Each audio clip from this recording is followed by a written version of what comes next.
நீங்கள் பார்த்துக் கொண்டிருப்பது உங்கள் விஜய். என்ன சுந்தரம், தம்பதி சகிதமா வந்திருக்கீங்க? என்ன விஷயம்? முக்கியமான விஷயம் தான் சம்பந்தி. என்ன பானுமதி? ஆமா, அப்பப்ப வந்துட்டு போனா எங்களுக்கும் ரொம்ப சந்தோஷமா இருக்கும். நிச்சயமாமா. எங்க சம்பந்தி அம்மாவும் மத்தவங்க காணோம். இத வந்துட்டாங்க. வீட்டுக்கு வந்தவங்களை வரவேற்கிறத விட்டுட்டு எங்களுக்கு வேற என்ன வேலை? இல்ல சுமித்ரா? ஆமா. என்ன, எப்படி இருக்கீங்க? நல்லா இருக்கு. ஆமா சித்தப்பா. என்ன ஆச்சரியம் இது? பெற்றோர் வந்த வாசம் கண்டு பறந்தோடி வந்து விட்டன பசும் கன்றுகள். எப்படி இருக்கீங்க சித்தப்பா? நல்லா இருக்கம்மா. நீ எப்படிமா இருக்க? நான் நல்லா இருக்கேன்.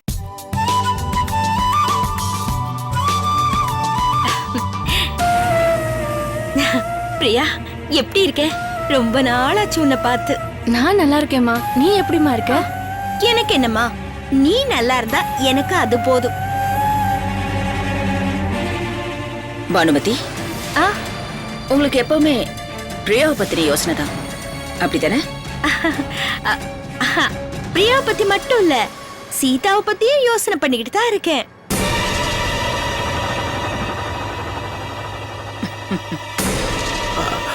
பானு, கொடுத்துடலாமா? கொடுத்துடலாங்க. நாளைக்கு எங்க வீட்டுல பூஜை வச்சிருக்கோம். அதான் பொண்ணையும் மாப்பிளையும் கூட்டிட்டு போலான்னு வந்திருக்கோம். இந்தாங்க சம்பந்தி. வாங்கிக்கப்பா.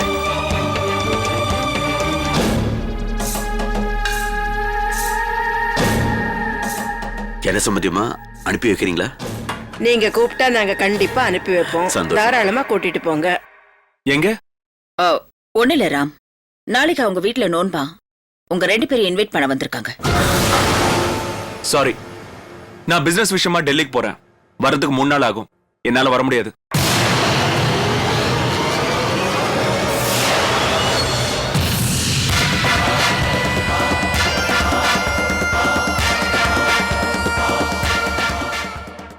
மாப்பிள, எனக்கு உங்க பிசினஸ பத்தி அவ்வளவா எதுவும் தெரியாது.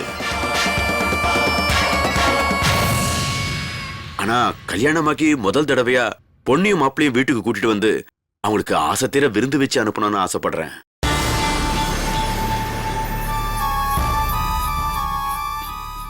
அதான் நீங்க வரலன்னா மனசுக்கு கொஞ்சம் வருத்தமா இருக்கும்.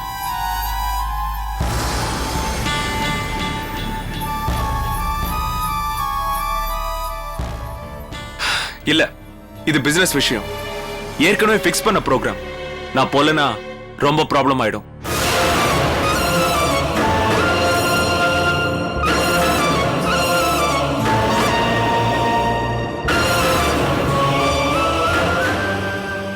ராம், பிசினஸ் விஷயத்தை ஏதாவது அட்ஜஸ்ட் பண்ணிக்கலாம்ல? ஆசையா கூப்பிடுறாங்கல்ல, போயிட்டு வாடா. என்னால போக முடியாது பெரியப்பா.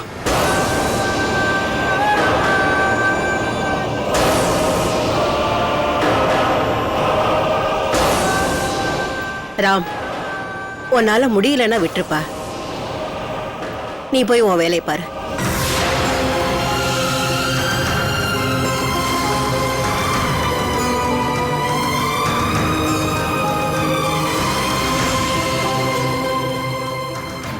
என்னம்மா இது?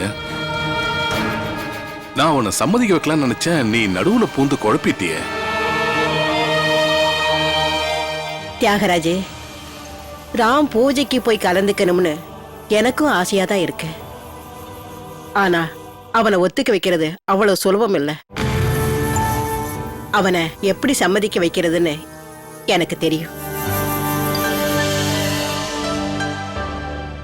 நான் அவங்கிட்ட பேசிக்கிறேன். சுந்தரம், நீங்க எதையும் நினைச்சுக்க வேண்டாம். இல்லம்மா. பானுமதி, சொல்லுங்கம்மா. நீ கூட தப்பா நினைக்காதம்மா. அதான் அத்தை அனுப்பிச்சு வைக்கிறேன்னு சொல்றாங்கல்ல, நீங்க எல்லாம் இருந்து சாப்பிட்டு தான் போகணும். சாப்பிட்டுட்டு தான் போவாங்க. அதுக்கு முன்னாடி காஃபி கொடுக்க சொல்லு எல்லாருக்கும். சரிங்க அத்தை. அம்மா போமா, எல்லாருக்கும் காஃபி கொண்டாந்து கொடு. சரிங்க பாட்டி. உட்காருங்க, வாங்க உட்காருங்க. அப்புறம் சுந்தரம், எப்படி போயிட்டு இருக்கு? பூஜைக்கு கூட்டிட்டு போகலான்னு வந்திருக்காங்க.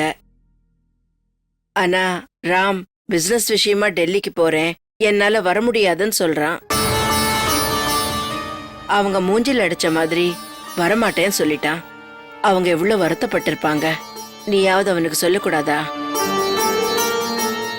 சுமித்ரா, நான் ராம கட்டாயப்படுத்தி அனுப்புறதுக்கும் அவனை இஷ்டப்பட்டு போறதுக்கும் ரொம்ப வித்தியாசம் இருக்கு. ராம்க்கு சீதா மேல ரொம்ப கோவம் இருக்கு. அப்படி இருக்கும்போது சீதா கூட போன நான் எப்படி சொல்லணும்னு எதிர்பார்க்கிறேன். ராம் எப்பவுமே உன் வார்த்தையை மீறி நடந்துக்க மாட்டான். நீ சொன்னா கண்டிப்பா ராம் போவான் சித்ரா. நான் சொன்ன ராம் கண்டிப்பா போவான். ஆனா எந்த பிரயோஜனமும் இல்ல. அங்க போனாலும் அந்த பூஜையில அவன் சந்தோஷமா இருப்பானா? அப்போ இந்த பிரச்சனைக்கு முடிவே இல்லையா? கண்டிப்பா இருக்கு. ராம் சீதா கூட போகணும். 2 பேரும் சந்தோஷமா இருக்கணும்னு ஆசை எனக்கும் இருக்கு. ஆனா அவனை கட்டாயப்படுத்த கூடாது. சீதா மேல ராம்க்கு உண்மையான அன்பு வரணும். அதுக்கு என்ன பண்ணணும்னு பார்க்கணும். ராம் விஷயத்துல சீதா எந்த தப்பும் பண்ணாம பாத்துக்கணும். சீதாவும் இதுக்கு ஒத்துழைக்கணும். எது செஞ்சாலும் தான் செய்யறது சரியா தப்பான அவ யோசிச்சுட்டு பண்ணணும். அந்த மாதிரி அவ நடந்துக்கிட்டா சுமித்ரா எல்லாம் சரியா போயிடும். இது சீதாவுக்கு புரியணும். நீ நினைக்கிற விஷயம் என்னமோ நல்ல விஷயம்தான். ஆனா அது ராம்க்கும் சீதாவுக்கும் தெரியலையே. சுமித்ரா, சீதா தன்னை சரி பண்ணிக்குவா. ராம்க்கு தகுந்த மனைவியா இருப்பா. அந்த நம்பிக்கை எனக்கு இருக்கு. அதுக்காக எவ்வளவு நாள் காத்திருக்கிறது? வாழ்க்கைங்கிறது 1 நாள் 2 நாள்ல முடியறதில்ல. வாழ்க்கையை சரி பண்றதுக்கு எவ்வளவு காலம் வேணாலும் காத்திருக்கிறதுல தப்பில்ல சுமித்ரா. அப்படின்னா ராம பூஜைக்கு அனுப்ப போறது இல்லையா? இந்த பொறுப்பை சீதா கிட்டே விட்டாச்சு. அவ என் மகனுக்கு நல்ல மனைவியா, இந்த வீட்டுக்கு ஏத்த மருமகளா இருக்கணும்னு ஆசைப்பட்டேன். இந்த பொறுப்பெல்லாம் எடுத்து நடத்துறதுக்கு சீதாவுக்கு தைரியம் வேணுமே. என் மருமக எல்லாத்திலும் ஜெயிப்பான்னு எனக்கு நம்பிக்கை இருக்கு.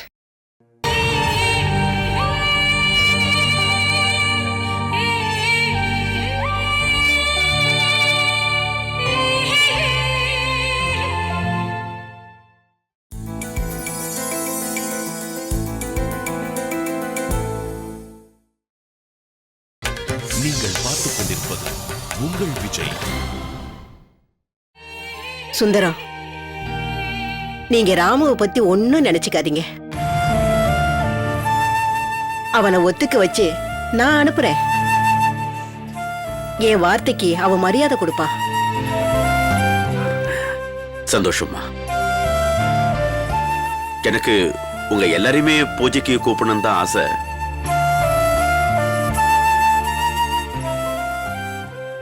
ஆனா உங்க வீட்லயும் பூஜை வச்சிருப்பீங்களே. நாளைக்கு இல்லைனாலும் இன்னொரு நாள் கண்டிப்பா நீங்க எல்லாரும் வந்து என் வீட்டுல விருந்து சாப்பிட்டு போகணும். கண்டிப்பா சுந்தரம், நாங்க எல்லாரும் ஒரு நாளைக்கு வரோம். சந்தோஷம். பாட்டி, அப்பா கொடுமா, அவர்தான் விருந்தாளி. இல்ல இல்ல, வீட்டுக்கு பெரியவங்க நீங்க. முதல்ல அம்மாக்கு கொடுமா சீதா. சரி. நான் நினைச்சதை விட ஒரு பெரிய இடத்துல கடவுள் என் பொண்ண மருமகளா ஆக்குவார்னு நான் கொஞ்சம் கூட நினைச்சு பார்க்கவே இல்லம்மா. சீதா இந்த வீட்டுல சந்தோஷமா இருக்கிறத பார்க்கும்போது என் மனசுக்கு ரொம்ப நிறைவா இருக்கு.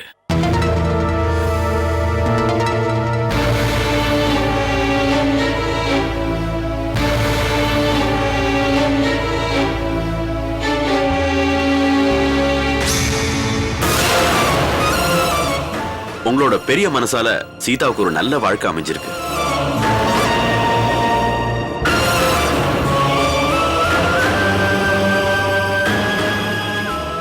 அது எனக்கு ரொம்ப சந்தோஷமா இருக்கு.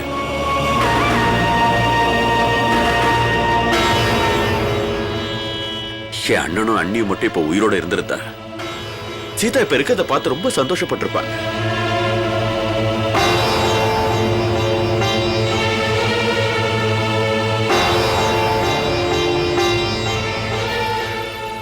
அன்னைக்கு சித்ரா தேவி அம்மா என் வீட்டுக்கு வந்து சீதாவை பொண்ணு கேட்டப்போ உண்மையிலேயே எனக்கு ரொம்ப பயமா இருந்துச்சு. ஆனா இன்னைக்கு என் அண்ணனுக்கு நான் கொடுத்த வாக்கு நிறைவேற்றிட்டேன் பாருங்க. அதை நினைச்சு எனக்கு ரொம்ப சந்தோஷமா இருக்கு.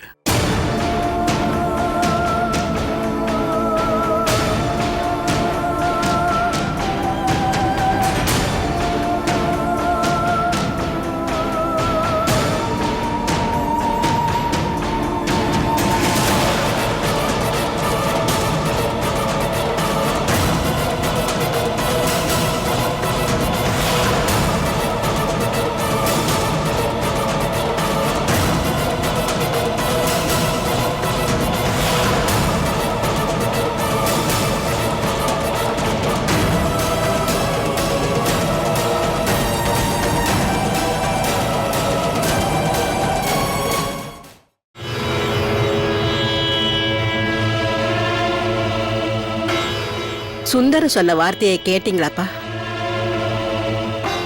சீதா இந்த வீட்ல சந்தோஷமாவும் நிம்மதியாவும் இருக்கான்னு நினைச்சிட்டு இருக்காரு. இதுக்கு என்ன அர்த்தம் தெரியுமா? சீதா இங்க நடக்கிற எந்த விஷயத்தையும் சுந்தரத்துக்கிட்ட சொல்லல. ஆமாமா, சுந்தரத்துக்கு இது தெரிஞ்சா அவர் என்ன நினைப்பாரு? வீட்ல இத்தனை பெரிய மனுஷங்க இருக்கீங்க, என் மகளுக்கு நடக்கிற அநியாயத்தை யாரும் தட்டி கேட்கலையே. உங்களோட யோகிதை இவ்வளவுதானான்னு கேட்டா என்ன பதில் சொல்றது? ஆமாமா, அண்ணா சொல்றது உண்மைதான். அதை நினைச்சாதான் என் மனசுக்கு ரொம்ப கவலையா இருக்கு. ஆனா என்ன பண்றது, சித்ரா சீதா மனசை புரிஞ்சுக்க மாட்டேங்கிறாளேம்மா. நானும் எத்தனையோ தடவை சொல்லிட்டேன். ஒவ்வொரு தடவையும் கேட்க போனா கடைசியில சண்டையில முடிஞ்சிருது. தியாகராஜ், தேவராஜ், நான் சொல்றத கொஞ்சம் கவனமா கேளுங்க. சுந்தரம் சீதா இந்த வீட்ல சந்தோஷமா தான் இருக்கான்னு நம்பிட்டு இருக்காரு. அந்த நம்பிக்கையை நீங்க தான் காப்பாத்தணும். இந்த வீட்டுக்கு குடும்ப தலைவர் நீங்க. இந்த விஷயத்துல தலையிட்டு நீங்க தான் சரி பண்ணணும். அது என்ன பண்ணுவீங்களோ ஏது பண்ணுவீங்களோ எனக்கு தெரியாது. இங்க நடக்கிற எல்லா பிரச்சனைக்கும் ஒரு முடிவு கட்டி ராமையும் சீதாவையும் சந்தோஷமா வாழ வைக்கணும். அவங்க 2 பேரும் ஒன்னா சேர்ந்து சந்தோஷமா வாழ்றத நான் கண்ணு மூடுறதுக்குள்ள பாக்கணுயா.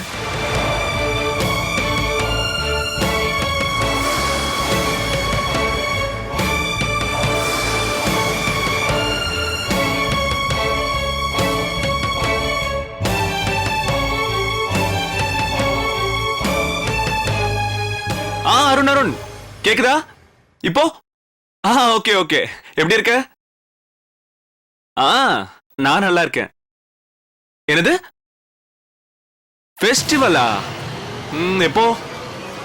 ஓ, நாளைக்கா? கண்டிப்பா வரேன். எனக்கு எந்த ப்ரோக்ராமும் இல்லப்பா.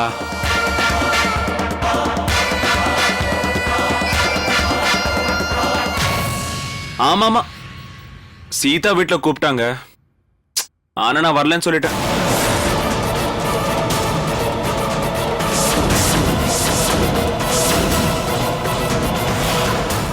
எனக்கு அதுல எல்லாம் இஷ்டம் இல்லப்பா.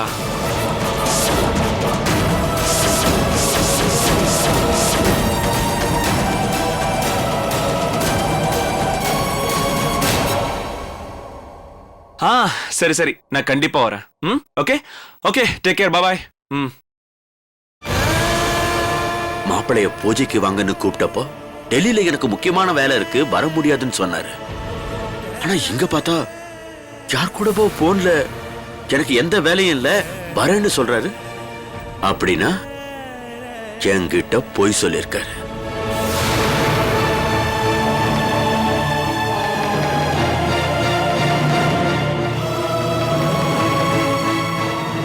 பிரியா, நான் மட்டும்தான் இங்க வரணும்னு நினைச்சேன். ஆனா உங்க அப்பா, நீ போனா சீதாவை கூப்பிட மாட்ட, அதனால நானும் வரேன்னு சொல்லி அவரும் கூடவே வந்துட்டாரு.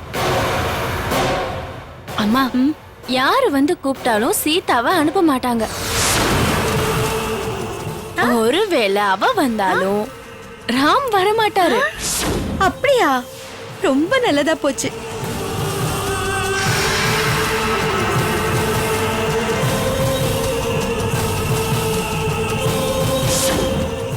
இங்கேயே அவளை எந்த பூஜையிலயும் ஒன்னா நிக்கிறதுக்கு அவங்க அத்தை விடுறதே இல்ல.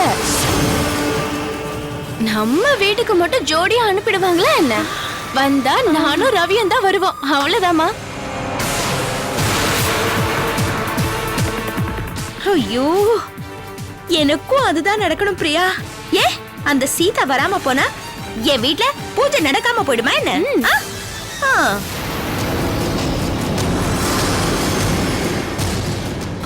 ஏமா, இங்க நடக்கிற விஷயம் ஏதாவது அப்பாவுக்கு தெரியுமா? கண்டிப்பா சீதாவை பத்தி எதுவுமே தெரியாது. நான் சொன்னாதானே அவருக்கு தெரியும். இந்த வீட்ல சீதா ராணி மாதிரி இருக்கா, நீ தான் இங்க கஷ்டப்படுறன்னு அவர்கிட்ட நான் சொல்லி வச்சிருக்கேன்.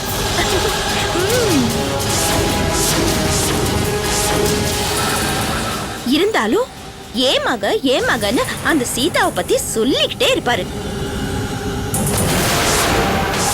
இன்னமும் ராமு சீதாவும் புருஷன் பொண்டாட்டிய வாழல, இந்த வீட்ல ஒரு வேலைக்காரி மாதிரி தான் இருக்கான்னு உங்க அப்பாக்கு தெரிஞ்சிட்டா அவ்வளவுதான், வானத்துக்கும் பூமிக்கும் குதிப்பாரு. அதுக்கு தான் நான் அவர்கிட்ட எதுவுமே சொல்லல. உங்க அப்பா கிட்ட எல்லாத்தையும் மறைச்சிட்டேன்.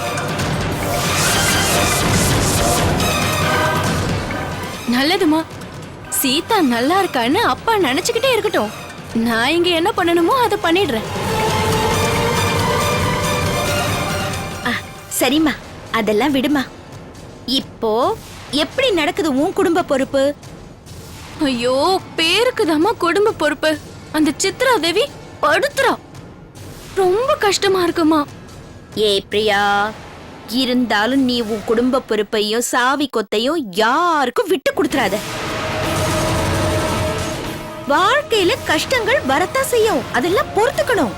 அதுக்கப்புறம் உன் இஷ்டம் போல எல்லாம் நடக்கும்.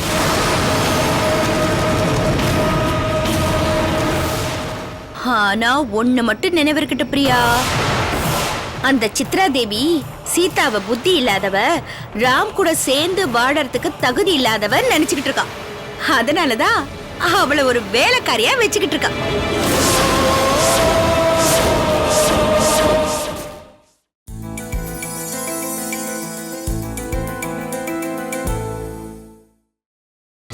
நீங்கள் பார்த்துக் கொண்டிருப்பது உங்கள் விஜய். அது அப்படியே இருக்கிற மாதிரி நீ தான் பாத்துக்கணும், இல்லைன்னா உனக்கு தான் தொந்தரவு. அம்மா, அத பத்தி நீ கவலைப்படாதம்மா, நான் உன் பொண்ணுமா. ஏய்,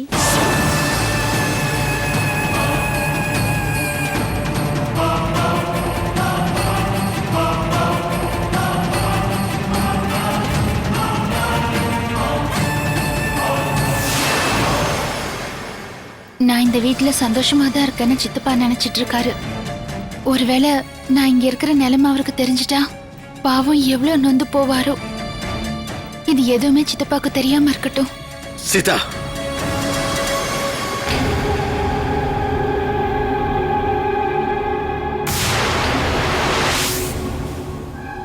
கே சீதா, நீ இந்த வீட்டுல ரொம்ப சந்தோஷமா வாழ்ந்துகிட்டு இருக்கிறதா நினைச்சிட்டு இருந்த. ஆனா தினம் இந்த வீட்டுல நீ நரகத்தை தான் அனுபவிச்சுட்டு வந்துட்டு இருக்கல. ஐயோ, ஆனா அத யாருக்குமே சொல்லாம உன் மனசுக்குள்ளே மறைச்சு வச்சிட்டு இருந்திருக்கல. ஐயோ இல்ல சித்தப்பா, நீங்க என்ன சொல்றீங்க? நீங்க சொல்ற மாதிரி இங்க ஒண்ணுமே நடக்கல. ஐயோ, அப்படிதான் நினைச்சுக்கிட்டு இருந்தேன்.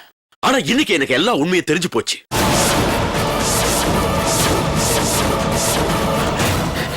இந்த வீட்டுல நீ எப்படி இருக்கன்னு உன் சின்னம்மாவும் பிரியாவும் பேசிட்டு இருந்ததை நான் கேட்டுட்டோம்மா.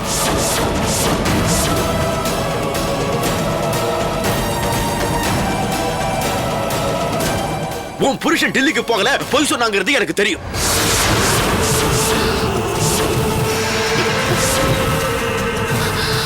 நீ இந்த வீட்டுல ஒரு வேலைக்காரியா தான் இருக்காங்கிறது எனக்கு தெரியும்.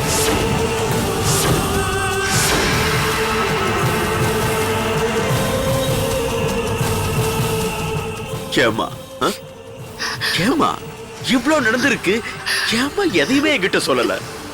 இல்ல இன்னும் எவ்வளவு நாளைக்கு தான் இதெல்லாம் சகிச்சிட்டு இருக்க போறேன்? போடாதீங்க சித்தப்பா, தயவு செஞ்சு அப்படி எல்லாம் நினைக்காதீங்க. இங்க பாருங்க, நான் இந்த வீட்ல ரொம்ப சந்தோஷமா தான் இருக்கேன். போதும் போதும், என்ன சமாதானப்படுத்த வேண்டாம். இல்ல, நீ இப்படி சித்திரவதை அனுபவிக்கிறதுக்கா நான் உன்னை இவ்வளவு பெரிய குடும்பத்துல கல்யாணம் பண்ணி கொடுத்தேன்? ஆ? இல்லம்மா, இன்னைக்கு இதுக்கு எல்லாத்துக்கும் நான் முடிவு கட்டுறேன். எல்லார்கிட்டயும் போய் நியாயத்தை கேட்கிறேன். மாணி, ஐயோ சித்தப்பா சித்தப்பா, என்ன உங்களை கையெடுத்து கும்பிடுறேன். நீங்க யார்கிட்டயும் எதுவும் கேட்க வேண்டாம். இல்லம்மா, இல்ல இதெல்லாம் பார்த்துட்டு நான் சும்மா இருந்தேன்னா நான் ஒரு சித்தப்பனே இல்ல. நீ வா, நியாயத்தை கேட்கலாம் வா. சித்தப்பா, தயவு செஞ்சு என் வார்த்தையை கேளுங்க வேண்டாம், சித்தப்பா, வேண்டாம். கேளுங்க. இது பார், நீ ஒரு வார்த்தை பேசக்கூடாது, ஒரு வார்த்தை பேசக்கூடாது. வாய் கூட சித்தப்பா, வா. சித்தப்பா, ஐயோ, வாம்மா. நான் சொல்றதை வாங்க. கேளுங்க. சித்தப்பா, வீட்டுல இருக்கிற எல்லாரும் வாங்க வாங்க சித்தப்பா, வாங்க. வேண்டாம் சித்தப்பா, நான் இல்லம்மா, சொல்றதை கொஞ்சம் நான் கேளுங்க. பேசுறேன் நீ சும்மா வாங்கம்மா. வாங்க வாங்க வாங்க. என்னம்மா? என்னது இது? என்னாச்சு? சுந்தரம், சுந்தரம், என்னாச்சு? என்ன ஆச்சா? இதுக்கு மேல என்ன ஆகணும்? இல்ல பண்ணதெல்லாம் பத்தாது, இன்னும் என் பொண்ணுக்கு ஏதாவது பண்ணணும்னு நினைச்சிட்டு இருக்கீங்களா? சித்தப்பா, என்னாச்சு? என்னாச்சு சமந்தி? ஏன் இவ்வளவு கோவமா பேசுறீங்க? முதல்ல விஷயத்த சொல்லுங்க. சொல்றேம்மா, சொல்றேன். சீதா என் அண்ணன் பொண்ணா இருந்தாலும் ஒரு அப்பா ஸ்தானத்துல இருந்து அவளை என் சொந்த மக மாதிரி தான் வளர்த்தேன். சார், நான் ஏழைதான் சார், பரம ஏழைதான். ஆனா என் பொண்ணு சீதாவை ஒரு பணக்கார வீட்டு பொண்ணு மாதிரி ஆசையா வளர்த்தேன். ஏன் தெரியுமா? எங்க அண்ணன் சாகும்போது நான் அவருக்கு வாக்கு கொடுத்தேன். என் உயிரை கொடுத்தாவது உங்க பொண்ண ஒரு நல்ல இடத்துல கல்யாணம் பண்ணி கொடுப்பேன்னு வாக்கு கொடுத்தேன். என் பொண்ணு சக்கரவர்த்தி குடும்பத்துக்கு மருமகள் ஆக போறான்னு நான் ரொம்ப சந்தோஷப்பட்டேங்க, ரொம்ப சந்தோஷப்பட்டேன். அவ மாமனாரு மாமியாரு மச்சனை இவங்க எல்லாரோடையும் சந்தோஷமா வாழ போறான்னு சந்தோஷப்பட்டேன். ஆனா இங்க என்ன நடக்குது?